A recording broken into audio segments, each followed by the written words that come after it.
The UN voted for a ceasefire today. They adopted a resolution demanding an immediate ceasefire. This was the first time they got enough votes to adopt a resolution for an immediate ceasefire in Gaza, a permanent ceasefire. The U.S. didn't veto a ceasefire for the first time. They didn't vote for it. They abstained from the vote, but that when you vetoed every single one and then you don't veto one, I mean, that's pretty much a vote for it in the people's eyes. Even if they didn't directly vote for it, they abstained from the vote. They didn't veto it. The U.S. said that this can begin when a hostage exchange begins. When you look at the trend that's going, this is trending towards a certain direction. The U.S. and President Biden is openly condemning Netanyahu, an ally who's in a war, and alluded to potentially looking for new leadership in Israel, somebody that will bow down to the U.S. and do what it says. God forbid another country make its own decisions for its own best interest. This is trending towards if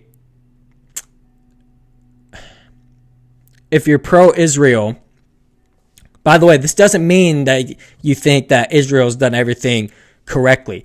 Innocent civilians have died that shouldn't have died, and I condemn that. But you look who started the war in the first place. It was Hamas who killed innocent civilians and took hostages, right? And you look who is putting efforts in to save innocent civilians, who's dropping leaflets and having innocent civilians trying to get them to leave, and who's stopping them. Hamas is stopping them, and Hamas has killed the innocent civilians to start with without any regard to get them out of harm's way. I've already talked on and on about that. You can watch my previous videos on that if you want to. But what I want to illustrate in this is the trend of the U.S. abandoning Israel. When you're condemning an ally's leader while they're at war, what are we doing, right? Like, either you support them or you don't. You don't have to support everything, but if you're going to have Israel's side in this, you can't condemn their leader, right? I mean, you have to support them if they're an ally, like Israel is our ally, or that we claim for them to be, so then we need to support them, right? What does a ceasefire accomplish? Hamas is still standing, right? So you're essentially saying that Hamas has a right to continue to be on Israel's border and exist how it is. Obviously, they've been weakened with the war, but they're still there. The threat is still there. Years from now, they can rebuild to a point to where October 7th happens again. They've proven that they can exist on Israel's border unchecked, and there be no threat to Israel and its own citizens, right? And not only Hamas, you have Hezbollah, you have Iran, who all these countries are Iran's proxies. You have the Houthis in Yemen at the bottom of the Red Sea. So these nations are surrounding Israel, and Israel forever has been surrounded by enemies. But when you have Hamas right on its border, and Hezbollah, who is a much bigger threat, they're much stronger, much larger, and that has been yet to be dealt with. I mean, there's been little rocket shots back and forth, not really doing much. I feel like a war with Hezbollah eventually will spark and start. I'm surprised it hasn't already. But Hamas has proven with its actions they cannot exist on Israel's border and Israeli citizens not be at risk. So what does a ceasefire accomplish? Obviously, it saves innocent civilians' lives, which I am for. But at the same time, the whole point of the war to start with was to eliminate Hamas and eliminate that threat. Even if it's not forever and they will rebuild, to wipe them to the bottom to where they have to rebuild from the bottom to the top, at least that threat is gone for a longer period of time than if you just stop while Israel's ahead right now. Obviously, Israel and its defense officials want to go into Rafah for a reason. And there's been arguments that Israel forcing the Rafah citizens to up and move unwillingly is a war crime, which it is if you have them move there permanently. And I don't think the citizens will unwillingly want to move for a period of time when war is going to be taking place and then come back when it's safe. Who in their right mind wouldn't want to get out of harm's way if war is coming to your area? Especially when Hamas is there and could potentially start building bases. I mean, I wouldn't be surprised if there already is bases under civilian areas, under houses, under schools, under hospitals. So to get to them, the civilians need to be out of harm's way so the civilians don't die. What civilian, unless if they're trying to be a martyr, would not want to get out of harm's way if Israel is warning them, like, look, we're about to come in, we're about to eliminate the Hamas presence in Rafah. So I don't really buy that. I don't really buy Israel's not forcing them to move permanently, and they're not forcing them to move very far. They're still in Gaza. Just move them north, out of harm's way, and then you can come back when it's safe. I'm not really buying the war crime narrative in that. The Israeli defense minister was in D.C. when this vote took place and passed, and obviously it was pretty funny. He posted a video in front of the Capitol, I believe it was, or the White House. It may have been. It was either the Capitol or the White House, condemning the vote, which the U.S. didn't veto, abstained from voting. So it was a weird little video. He was in front of the Capitol while saying this, and then canceled all his meetings in D.C. Is there a bigger rift or bigger divide between the Israel government and the U.S. taking place? Will this become Israel fully saying, we don't want your help anymore, the U.S.? We're going to conduct our military objectives without you, because you're just becoming an obstacle in this. The U.S. is just trying to do nothing but stop them from completing their objectives at this point. And, I'm not against temporary ceasefires for hostage exchange and aid to be provided to innocent civilians to be monitored so Hamas doesn't get that aid, and then the fighting to continue so that Hamas can be eliminated. There's no negotiation argument for me is Hamas being able to exist. Hamas cannot exist as it is as a terrorist organization, which some people don't even recognize them as that, which is crazy.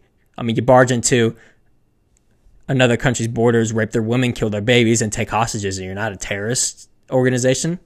The whole point of Hamas's existence is to eliminate Israel.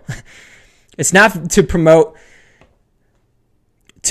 stability in Gaza. It's not to promote wealth in Gaza. It's not to move Gaza upwards to promote them getting wealthier. It's to eliminate Israel. The governing body, the people in charge in Gaza, is a terrorist organization, which its whole focus is to eliminate another country. So Gaza will not thrive as long as Hamas is in power. I'm not oblivious to the fact that I believe there's a poll about 70% of the people in Gaza support Hamas and voted them in, but Hamas is not good for Gaza. Hamas is not good for Palestinians. If the Palestinian people want to thrive and move forward as a group of people, then they shouldn't be for Hamas. And if you're for the Palestinians to thrive and to grow as a group of people, you shouldn't be for Hamas either. Because all they do is keep their people poor, steal their stuff, steal their aid that is given to them, steal their resources, steal their food, steal their fuel, and use it for themselves and keeping them poor. And then They use them as human shields for the PR front. So they're putting innocent civilians in harm's way for its own benefit. Hamas is not for Palestinians and for Gaza. Hamas is for Hamas. Hamas is for Iran. Hamas is for terror. And Hamas is for wiping Israel off the face of the earth. A group like that should not have a right to exist. A group like that should be eliminated. And the country that was victim to this group's ravage acts and ravage war crimes should be allowed to defend itself and defend its own citizens and eliminate that threat from its own border. Don't even get me started on Hezbollah, which is just Hamas but bigger and stronger. The opposition to Israel is growing and getting bigger worldwide. And it's troubling because we've forgotten about October 7th. October 7th has been completely removed from our memories as a war, as a globe. Everybody. We're supposed to be Israel's biggest ally. And we're not letting them conduct these military actions to eliminate Hamas. It's troubling. And I really hope Israel continues to do what it's doing and stand strong on what it needs to do. Like I said before, this doesn't mean I'm for innocent civilians dying. But you got to look who you're pointing the finger at here. Who is not letting those citizens leave? Who's putting them in harm's way? Hamas. So the bottom line is Hamas, who is in charge of Gaza, is not for the Palestinians. The Palestinians will not grow and thrive with Hamas in power. So if you claim to be for Hamas or for Palestinians, but also be for Hamas, you're a hypocrite. And what you really should say is you're anti-Semitic and you hate Israel. Because if you're really for the Palestinians, you would want a group in charge that doesn't start a war with a much stronger country like Israel and then put those people in harm's way. If Hamas was for the Palestinians, they would let them leave and get out of harm's way instead of lining up trucks and shooting at them, keeping them from leaving. So if you're for the Palestinians, you can't be for Hamas because Hamas isn't for the Palestinians. So there needs to be a realization here. If you're supporting a terrorist group like Hamas, you're not supporting Palestine. You're supporting terror and a group that wants Israel off the face of the earth. There's a divide. There's a separation between Hamas and the Palestinians. Hamas is for Hamas and terror, not for the Palestinians. So we should push to have that threat eliminated so you can put somebody in charge who is for the Palestinians, for peace, for progress, for wealth, to start moving forward as a nation, not for Palestine, instead of a group who just wants terror.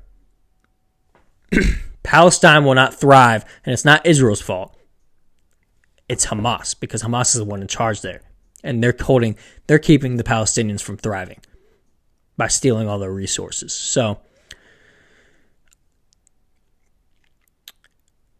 to be for Hamas is to be against Israel at the bottom line, because Hamas does not promote Palestinian growth. They promote the destruction of Israel. So there needs to be a switch there. Just say you're against Israel, because that's what you're saying when you're for Hamas. You can't say you're for Palestinians and for Hamas, because that's oxymoronic. It'll be interesting to see how, I don't know how the UN is going to go about trying to enforce this ceasefire. I'm not against a hostage exchange and a temporary ceasefire, but the war cannot stop because Israel is this close to winning it. And I think going into Rafah is one of the final steps. Let them finish the war and completely destabilize Hamas so that they can't do something like October 7th again. And to protect Israel's innocent civilians who died on that day and keep that from happening again. I really hope the U.S. stops this trend. I believe this is a politically motivated move by them to try to gain back the votes from its younger supporters, because this wasn't an issue before an election year, and now it's becoming an issue to support Israel. I think people within the Biden administration are realizing, like, look, we're losing our young voters over this issue in Israel. And when you say young voters, we're losing the anti-Semitic vote. We got to have the anti-Semitic vote because that's a priority to them for some reason. We have to continue to support Israel to do its job, period. And if we claim for them to be an ally like we do all the time, then we can't be against their own leader in a time of war. And if you are, do it behind closed doors. Don't do it publicly. That's disgusting. To openly bash an allied leader during a time of war instead of standing by their side is disgusting. And not vetoing this act for the first time is, I'm not saying, a good trend going on here with the United States concerning Israel. So fingers crossed that flips.